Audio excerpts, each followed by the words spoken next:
ডাকসু নির্বাচনের খসড়া প্রার্থী তালিকা থেকে বাদ পড়া প্রার্থীদের আপিলে নিষ্পত্তি হবে আজ।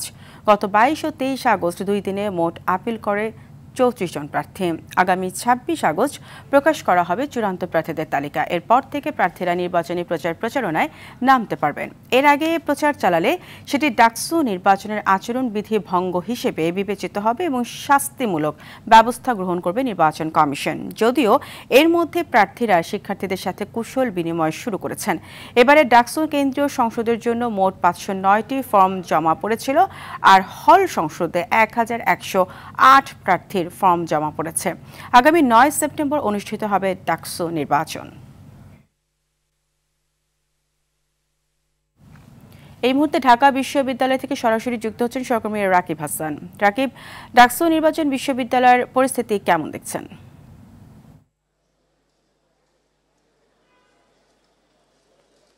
জি ফারিয়া, নির্বাচন ঘিরে কিন্তু ব্যাপক উৎসাহ দেখা যাচ্ছে ঢাকা বিশ্ববিদ্যালয় জুড়ে।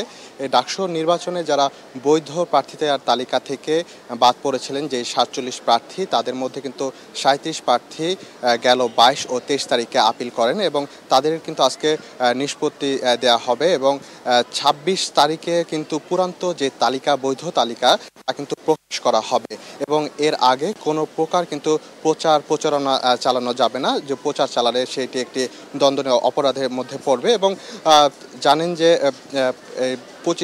26 তারিখের পরে আগেও কিন্তু এখন কিন্তু অনেকে দেখা যাচ্ছে অনেকগুলো দল তারা কিন্তু কুশল বিনিময় করছেন। তো এটিকে আসলে সাধারণভাবেই দেখছে, কিন্তু যে পূর্ণ যে প্রচার তা কিন্তু 26 তারিখের পর থেকেই চালাতে হবে এবং জানেন যে এবার ভোটার 40,000-এরও বেশি এবং এখানে যে 9 তারিখে ভোট হবে তা 8টা থেকে 3টা পর্যন্ত, যেহেতু অধিক সংখ্যক এবার ভোটার, সময় বাড়ানোর চেষ্টা করছে। এবার প্রার্থীর তালিকাও কিন্তু প্রচুর, এবার প্রার্থী যে হারে বেড়েছে, তো প্রত্যেক যে ভোটার রয়েছে তাদের ভোট দিতে হলে 4 থেকে 5 মিনিটের অধিক সময় লাগতে পারে।